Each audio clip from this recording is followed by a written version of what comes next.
You know that feeling, right? Someone makes you a promise. But is it just a promise? Or is it something more, something that could actually hold up in court? That's exactly what we're going to dig into today. We're going to unpack that huge, crucial difference between a casual word and a real, legally binding contract.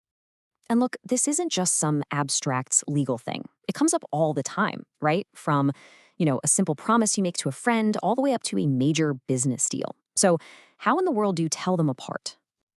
And that's really the big puzzle we're here to solve. Is it all about the money? Does it have to be written down on some fancy paper? Well, the answer, it's actually way simpler, and honestly, a lot more interesting than you'd probably guess. Okay, so take a look at this. On one hand, you've got dinner's on me tonight, and on the other, I accept your offer of $5,000 for the car.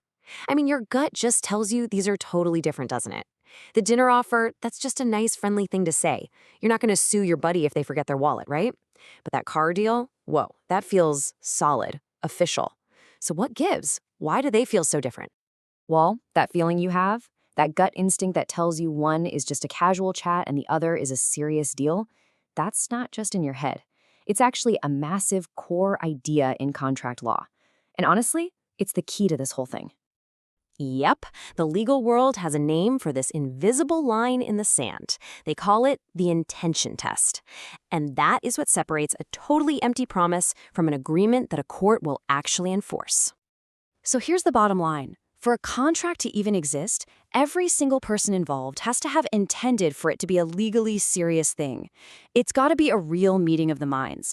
And not just about what the deal is, but about the seriousness of the deal itself. But that kind of begs the question, right? How on earth can a court figure out what people were actually intending? I mean, judges can't read minds, so what do? Well, the good news is they don't have to. Instead, they just look at the evidence. And this right here, this is the secret sauce. This one sentence from our source material basically lays out the entire playbook that courts use. It tells us exactly what they look for, and believe it or not, it's pretty darn straightforward.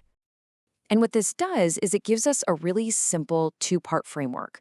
Think of it like a tool that you, me, anyone can use to look at a situation and figure out, okay, is this a real deal or not? All right, so let's break down these two clues one by one. And we're going to start with the who. In other words, the people who are actually making the agreement. So here's our game plan. Super simple. First, we're going to analyze the relationship, the who. Then, second, we'll examine the agreement's nature, the what. That's it. It's really that straightforward. Okay, let's dive into clue number one, the relationship. And this is a big one because the law starts with a huge assumption, and it all depends on whether you're dealing with, say, your family or a total stranger. So check this out. If you're in a social or family setting, with friends, your spouse, your parents, courts automatically assume you have no intention of making a legal deal. This idea goes way back, over 100 years, to famous cases where a husband's promise to pay his wife an allowance was seen not as a contract, but just a normal family thing. Now, flip that completely on its head. In a business or commercial setting, the court assumes the exact opposite. They assume you absolutely do intend for that deal to have legal consequences. All right, on to our second clue. And this is where it gets interesting, because even if you're dealing with your family, the details of the agreement itself can totally change the game. It's not just about who you're dealing with, we also have to look at what you're agreeing to. I mean, just think about it for a second. A really vague verbal promise about something pretty small. It just feels casual, right?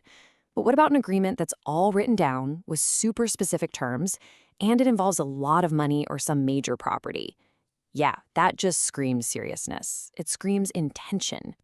Okay, so we've kind of picked apart this legal test, but let's get real for a minute. Why does any of this actually matter to you, just in your everyday life? Because honestly, understanding this whole idea is your best weapon against misunderstandings. It makes you stop and think, wait, how serious am I being right now?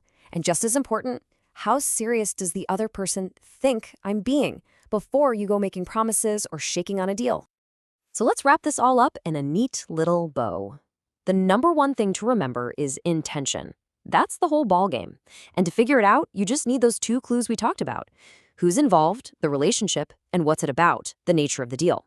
If you can be clear about both of those things right from the start, you're going to save yourself a world of confusion. And really, that's the big takeaway here. The next time you're about to agree to something, doesn't matter if it's with your best friend or a brand new client, just take a second, pause, and ask yourself those two simple questions. What's our relationship here? And just how serious is this deal, really? Because knowing the answer to that, well, that makes all the difference in the world.